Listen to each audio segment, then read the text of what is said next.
এই জমানা এমন আসবে, কাছের লোককে করবে না, দূরের লোককে করবে। এটার একটা উপমা তোমাকে দেখাইয়া দিল। কথাইলে এটা কি দেখলাম, সাদা সুন্দর, আবার কি লেহা, আরবি লেহা হাইতাছে পায়খানা। ওই ফিস্টাব বলেন, দেখো আখিরি জমানা একদল হুজুর, হুজুর নামে কলঙ্কে একদল হুজুর আসবে। এরা আরবি ভাষা কথা বলবে, এরা সুদ খাইবে, ঘুষ খাইবে, বাটফারি করবে, হকের মধ্যে থাকবে না। এইটা হলো আখিরি জমানার লিবাসদারি একদল হুজুর নামে থাকবে। তারা আরবি ভাষা বলবে, কিন্তু তারা হকের মধ্যে থাকবে না, না হকের মধ্যে থাকবে। এই দলের কথা এদের মধ্যে ইশারা করে দিয়েছে। এই জন্য আখিরি জমানা হক্কানি উলামা ইকরামদের সঙ্গে থাকবেন। এই ধরনের আরবি বলবে, লিবাসদারি থাকবে, তাদের সঙ্গে থাকবো না, বাতিলের সঙ্গে থাকবো না, হক্কানি উলামা ইকরামের সঙ্গে থাকতে রাজি আছি তো ইনশাল্লাহ। আমাদের এই ব্রাহ্মণবাড়িয়ার কেন সারা বাংলাদেশের মুরব্বী আল্লামা শেখ সাজিদুর রহমান সাহেব মদ্দাজিরুল আলী, উনি আমাদের উস্তাদ, লক্ষ লক্ষ ছাত্রদের উস্তাদ। উনি আল্লাহ পাক রব্বুল আলামিন উনাকে হায়াতে তৈয়্যিবা দান করুন, সকলে বলেন আমিন। তো আল্লাহ পাক রব্বুল আলামিন আমাদেরকে কি বলেছেন? যারা গুসা দমন করবে, যারা মানুষকে ক্ষমা করবে, যারা মানুষকে উপকার করবে, তাদেরকে আল্লাহ পাক রব্বুল আলামিন কি করেন? ভালোবাসেন। এই জন্য আমরা শুধু ওয়াজ শুনলই তো না, আমরা কি করতে হবে? আমরা ওয়াজ আমল করতে হবে। কি করেন, ঠিক কিনা? আসলে ময়দানে 5টা প্রশ্ন করবেন। পঞ্চম প্রশ্নটা হবে মাজা আমিলা বিমা আলিমা। তুমি যা জানতা কতটুকু আমল করছো, যতটুকু জেনেছো কতটুকু করে মেনেছো, কতটুকু জানছো কতটুকু মানছো। এই প্রশ্ন 5ম নম্বর প্রশ্ন হইব। সুদ খাওয়ান কি গুনাহ না সওয়াব? আমরা কি কন? আমরা কি কন? সুদ খাওয়ান গুনাহ না সওয়াব? তাইলে আমরা সুদের থেকে ফিরতাম পারছি না। আজকে এই তাফসীরের খাতিরে সবাই বলেন ইনশাআল্লাহ আজকের থেকে কোনোদিন আমরা একটা সুদের টাকা খাইব না। কি কন? এটা সবাই কি যারা 1-2 জন থাকতে পারেন, আশা করি মাহফিলের মধ্যে সুদ করো নাই। আমার বিশ্বাস আমরা সুদ খাইব না, আমরা ঘুষ খাইব না, আমরা মিথ্যা কথা বলবো না। সামনে রমজান মাস আইতেছে রমজান মাস। রমজান মাসে আর কই দিন আছে? মাত্র 9 দিন বা 10 দিন আছে। রমজানের রোজা আমাদের এলাকা এই রোজা রাখে না। আমার বিশ্বাসও না এমন লোক আছে। যদি কোনো ভাই বোন এমন থেকে থাকেন যে গত বছর শয়তানের দুগাই পরে আমি রোজা রাখছি না, আজকের থেকে নিয়ত করি আমি একটা রোজা ভাঙব না। কারণ পৃথিবীর কোনো ইতিহাসে আপনি আসেন, পত্রিকার ইতিহাস কোনো পত্রিকাতে নাই যে কোনো মানুষ রোজা রাখা মারা গেছে। কোনো টিভিতে নাই, কোনো রেডিওর খবরে নাই, কোনো ফেসবুকের খবরে নাই, কোনো কি কয় আর কাছে ইউটিউবের খবরে নাই। যত খবর আছে বই পুস্তকে কিতাবাদিতে কোনো কারণ নাই যে কোনো ব্যক্তি রোজা থেকে মারা গেছে। আপনারা যারা আছেন আপনারা কোনো কারণ শুনছেন যে কোনো ব্যক্তি রোজা থেকে মারা গেছে? তাইলে এই রোজাটা রাখলেও সুবিধা কি? এই রোজাটা তো একটা ফরজ। এই রোজাটা কি ফরজ? আল্লাহ পাক রব্বুল আলামিন এই রোজা ফরজ করেছেন। আল্লাহ বলেন এই রোজাটা ফরজ করছি তোমাদেরকে আল্লাহর ওলি বানানোর জন্য, তোমাকে আল্লাহর মুত্তাকি বান্দা বানানোর জন্য। আমি তোমাকে কি বানাইছি? তোমারে কি ফরজ করে দিয়েছি? রোজা ফরজ করেছি। আল্লাহ বলেন ইয়া আইয়ুহাল্লাযীনা আমানু কুতিবা আলাইকুমুস সিয়াম কামা কুতিবা আলাল্লাযীনা মিন ক্বাবলিকুম লাআল্লাকুম তাত্তাকুন। আল্লাহ বলেন আমি তোমাদেরকে মুত্তাকি বানানোর জন্য তোমাদের উপর রোজা ফরজ করছি। দেখেন আল্লাহর ওলি বান্দা বানানোর জন্য আমাকে রোজা ফরজ করেছে আল্লাহ। কেমনে আল্লাহর ওলি? দেখেন একটা মানুষ যখন প্রচণ্ড গরমের মধ্যে লম্বা দিনের মধ্যে রোজা রাখে, তার কি পিপাসা লাগে না? লাগেনি পিপাসা? লম্বা দিন প্রচণ্ড গরম, তার কি খাওয়ার ক্ষুধা লাগে না? ক্ষুধাও আছে, পিপাসাও আছে, শরবতও আছে, খানাও আছে। এরপরে কি করে না? এক লোকমা ভাত খানা, একটা ডোক শরবত পানি খানা। ইচ্ছা করলে খাইলে কেউ দেখবে না। কি কর? খাইলে কেউ দেখবে? কেউ দেখবে না। এরপরে আল্লাহর ভয়ে এই সারাদিন কষ্ট করে আর খানা, তার নাম হলো মুত্তাকি ফরেজগার। যে ব্যক্তি আল্লাহর ভয়ে গুনাহ ছেড়ে দেয় তাই হইল সবচেয়ে বড় আল্লাহর ওলি। এই জন্য আমরা কি করব? রমজানের রোজা কেউ আমরা ছাড়ব না। কারণ এক আল্লাহর ওলি কি করছিল? এক আল্লাহর ওলি ওনার মুরিদের মধ্যে কেউ 10 বছর মুরিদ, কেউ 5 বছর মুরিদ, কেউ 3 বছর, কেউ 2 বছর, কেউ 1 বছর। ওরফি সাহেব কি করছে? 1 বছরের যে মুরিদ, এই মুরিদ দিয়ে খেলাফত দালাইছে। 1 বছর মুরিদ দিছে, খেলাফত দিছে, কিন্তু 10 বছর হয়েছে মুরিদদের কি করে না? খেলাফত দেয় না। তখন 1 বছরের মুরিদ তো খেলাফত পাইছে একজন, বাকি 10 বছর 5 বছর 8 বছর সবার মধ্যে প্রশ্ন।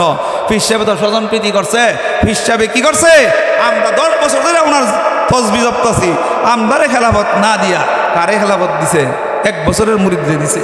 এই জন্য পীর সাহেবের প্রতি মুরিদদের প্রশ্ন। পীর সাহেবের কানে এই ঘটনাটা গেছে যে উনি তো একজনকে কি করছে, স্বজন প্রীতি করে খেলাফত দিয়েছে। পীর সাহেব ছিল হক্কানি পীর। পীর সাহেব উনি বালা করি, তার মধ্যে আল্লাহর মারেফত আছে, আল্লাহর বই আছে, তাকুয়া আছে, এটাই কে মুরিদ কি দিছে, খেলাফত দিছে। আর বাকি 10 বছর রইল, কারোর মধ্যে তাকুয়া ফরজগারি নাই। পীর সাহেব চিন্তা করলো কেমনি পরীক্ষাটা করুম, আমি যদি ঠিক দিছি আমার মুরিদদের খেলাফতটা, আমি কিভাবে আমি কি পরীক্ষা করুম। পীর সাহেব একটা পন্থা সবাই জমাই গেছে, ও আমার ভাইয়েরা, আমার মুরিদ ভাইয়েরা, ভাইয়েরা কিনা মুরিদ কিনা সন্তানের জায়গা, পীর সাহেব কি বাপ হয়ে জায়গা, মনে রাখেন বাপরা তারপর সেই দোয়া করে। তো পীর সাহেব কইতেছে, বাবা ভাইয়েরা আমার, তোমরা একটা কাজ করবা, আমার নতুন একটা পুকুর, ওনার একটা নতুন পুকুর আছেন, তোমরা রাত্রে অন্ধকারে দুধ ডাইলে আমার পুকুরটা ভরে দিবে, এটা আমার একটা আকাঙ্ক্ষা। কইছে ঠিক আছে, আমরা সব মুরিদরা আপনার পুকুরটা দুধ ভরে দিব। পরে সব মুরিদ মনে করছে যে সবাই তো দুধ দিব, আমি একজন ফানি দিলে কি দিব আদা বলতি, সবাই কথা মনে করিয়া সবাই ফানি দিছে অন্ধকারের মধ্যে। আর যেই মুরিদ খেলাফত দিছেন, এই মুরিদ দুধ লয়ে গিয়া দে, 1 বালতি দুধ লয়ে দে, সারা পুকুর দি ফানি। পীর সাহেব রাত্রে ডাক্কান, হুজুর আপনার পুকুর তো বড়ার কথা আছেন, দুধ দিয়া দেখেন আপনার পুকুরে হুতা ফানি আর ফানি, আমি 1 বালতি দুধ দিলে কি লাভ হইব। পীর সাহেব দিবার কম নাই, সব মুরিদে বাটপারি করছে। আর ওই পীর সাহেব ওই মুরিদে যারা খেলাফত দিছে সেই একমাত্র দুধ নিয়ে এসেছিল। যাক, পীর সাহেব পরের দিন সবাই ডাকছে, ডাক্কা কইছে, ও ভাই আমার ভাইয়েরা, মুরিদ ভাইয়েরা, আমার আরেকটা আকাঙ্ক্ষা, আমার একটা দেশি মুরগা তোমরা খাওয়াইবা, এমন একটা দেশি মুরগা, এটারে জবে করবা, এমন জায়গায় জবে করবা যেই জায়গায় কেউ দেখে না, এমন জায়গায় জবে করবা যেই জায়গায় কেউ দেখে না। পরের দিন সব মুরিদরা জবে করে আনছে। আর যে খেলাফত দিছে এই মুরিদ আর কি করছে না, জব করছে না। এই মুরিদ আসতেছে, পীর সাহেবের কথাটাই মানছে না, তাকে মুরগাটা জব করানোর কথা জবই করছে না, তার খেলাফত আজকে ছুটতে যাবে। তো একজনে জিজ্ঞাসা, এই চুলির মধ্যে তুমি যে জব করছো, হুজুর আমি জব করছি ওই কাউতুলির ব্রিজের তলে রাত্রে 3টার সময় গিয়ে আমি জব করছি, কেউ দেখছে না। আরেকজনে জিজ্ঞাসা, তুমি কই জব করছো, আমি একবারে মেঘনার ওই ব্রিজের নিচে গিয়ে আমি জব করছি, রাত 3টার সময় কেউ দেখছে না। আরেকজনে জিজ্ঞাসা, আমি অক্ষরে ওই দতকলার বিলের মধ্যে গেছি রাত্রে 3টার সময় কেউ দেখছে না। এমনভাবে সবাই কেউ দেখছে না করে জব করছে।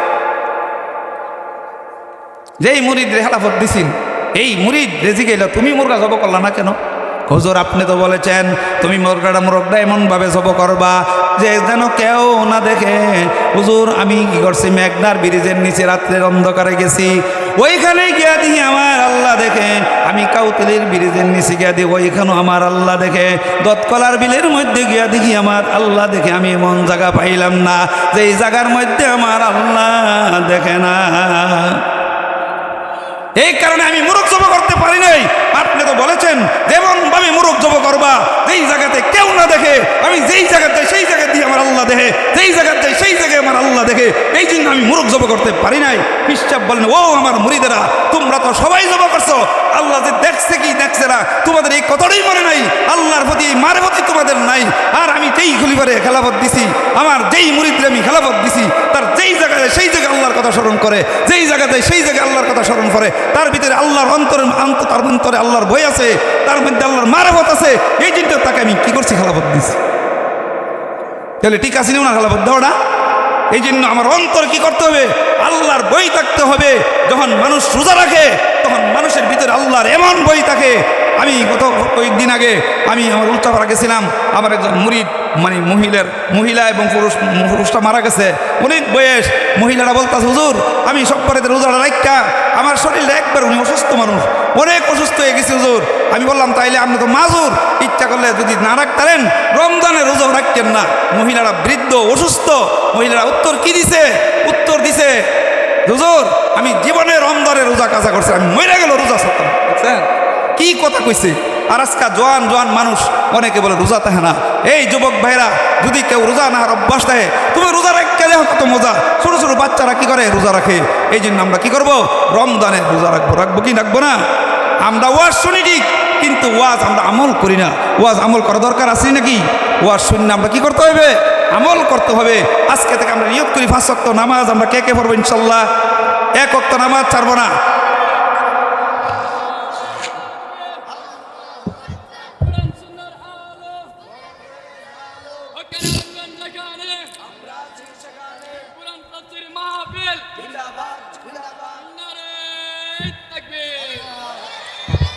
তাইলে আমরা হুজুরের 5 ওয়াক্ত নামাজ পড়বো, রমজানের রোজা রাখবো, মা বাবার সেবা যত্ন করবো, আত্মীয় স্বজনের সেবা যত্ন করবো, বোন ভাগ্নি আত্মীয় স্বজনের সেবা যত্ন করতে রাজি আছেন ইনশাল্লাহ।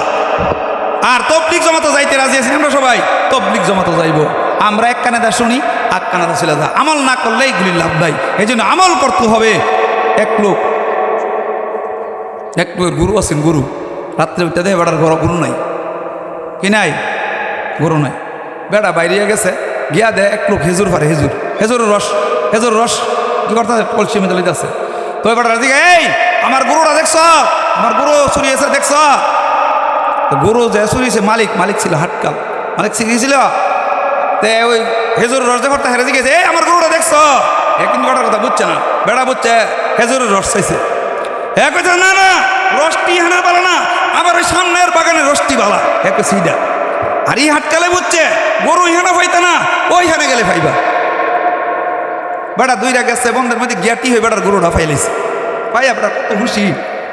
পাইয়া বেড়া এক বেড়া আলবা, এই আলের হাতের উপরদা ফসল নাই, এই হাতের উপরদা যাইব। আগের মানুষ হন আমরা ফসল থাকতো মালিকরে জিগে দেয় না, ফসল ভাঙ্গা জায়গা। আর আগের যুগের মানুষ সৎ মানুষ আছেন, হ্যাঁ কি করছে মানে বেড়া আলবাই তো হাল্লা হেত এটা তো যাইব যে বেড়াকে অনুমতি চাইছে কেউ, মানে হুশির সুরে তাড়াতাড়ি বাড়ির যাবো, হেত কোন ইচ্ছা যাইতো গা, মালিকে আলবাইতেছে, মালিক তেজি গেলে কেউ তোমার হাতের কোন ইচ্ছা আমি যাইতাম পারুমনি। আর কতক্ষণ আগে বেড়া শুনছে বেড়ার গরু চুরিয়েছে, বেড়া বুঝছে হে বেড়া হাটকাল ওই আলবন্য বেড়া বুঝছে বেড়াটা সুর কইতেছে। বেড়া কইছে আমি তোমার গরু দেখছি না, চুরি করুন দূরের কথা।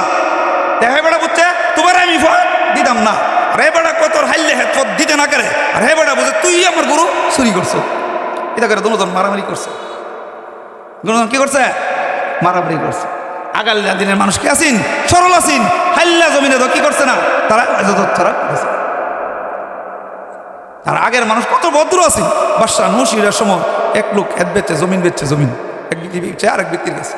তো যে কিনছে কদিন পরে কি জন্য গর্ত করছে, এই গর্ত করছে পরে গর্তের ভিতরে একটা স্বর্ণের কলসি ফেছে, কলসি স্বর্ণের, আবার এটার ভিতরে স্বর্ণ ভরা। হে বেড়া কি করছে, কাপড় দা ফেসাইয়া ওই আগে যে জমিন বেচছে হে বেড়ার ভেত দিয়ে গেছে।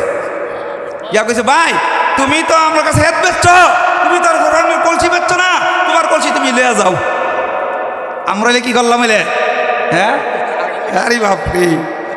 হ্যাঁ বেড়া কইছে কি মিয়া তোমার কাছে হেত বেচছি, হেতের তলে যা আছে সব পিছ চালাইছি, ই কলসি তোমার, আমার জমিন নাই, তোমার জমিন, কলসিও তোমার। ওই আমার হেরা কাজ্যা করছে কি লিয়া, হেরা ঝগড়া করছে সৎ জিনিস লিয়া, স্বর্ণ লইয়া, বাট করি না হক হক ইনসাফ। এবারে কইতাছে আমি জমিন কিনছি, কলসি কিনছি না, তোমার কলসি তুমি লিয়ে যাও। এবারে আমি জমিন বিচ চালাইছি, জমিনের নিচে যা আছে সব বিচ চালাইছি, এটা তোমার, তুমি মালিক। ওর হেরা এবারে কই নিতেছ না স্বর্ণের কলসি, কই নিতেছ না, দেখছেন। আর আমরাকে যে কি দা স্বর্ণের কলসি চুরি করুন দা, এটার লাগে আমরা কি করি, ঝগড়া করি। হ্যাঁ তো বাদশা নসিরের কাছে লয়ে গেছে এরা দুজন, দেন কত সৎ মানুষ তারা ছিল। নসির বাদশার কাছে নিয়ে যাওয়ার পর বাদশা জিজ্ঞেসে, এই তোমার ছেলে মেয়ে আছে? আমার ছেলে আছে। তোমার কি আছে? মেয়ে আছে। তোমরা দুজন এই স্বর্ণটা বিক্রি করে তোমরা দুজন ছেলে মেয়ে বিয়ে সাথে দাও। দেখছেন, দেখছেন ইনসাফ থাকলে কত লাভ। ইনসাফ থাকলে আল্লাহ পাক রব্বুল আলামিন আপনি সব শান্তি দান করবো। আপনি জুলুম করেন না, কারোর উপরে জুলুম করেন না, আর হক কাজটা করেন। বিচার করলে সর্দার যারা আছেন, আমার প্রতি গোসাইয়ের নামে একটা কথা কইয়া যায়, যারা সর্দারি করবেন হক সর্দারি করেন। হক সর্দারি আছে মোড়া দিককে বড় দিককে আপনি তার হক সর্দারি করতেন না, না না, হক সর্দারিটা সব কেন করেন। সর্দারি করলে আল্লাহর মদত থাকবে। আর গরিব হইলে এক ডের বিচার, ধনী হইলে আরেক ডর বিচার, পাওয়ার তাহলে এক ডর বিচার, পাওয়ার না থাকলে আরেক ডরের বিচার। এটা করলে আল্লাহ পাক নারাজ হবে। আল্লাহতে বড় তো কেউ নাই। সৎ বিচার করলে আপনাকে আল্লাহ ভালোবাসবে। আর সৎ বিচার না করলে ওই ধনী লোকটা, পাওয়ারি লোকটা আপনার মন্দকে বুদ্ধরিত, তাহলে পাওয়ারি লোকটা বড় না আমার আল্লাহ বড়? তাহলে আল্লাহ বড় হইলে আপনি সৎ বিচার করবেন, হক বিচার করবেন। সর্দার সাহেব, মেম্বার সাহেব যারা আছেন, সৎ বিচার করবেন। আপনার একটা সৎ বিচার 50টা হজের সবের থেকে বেশি।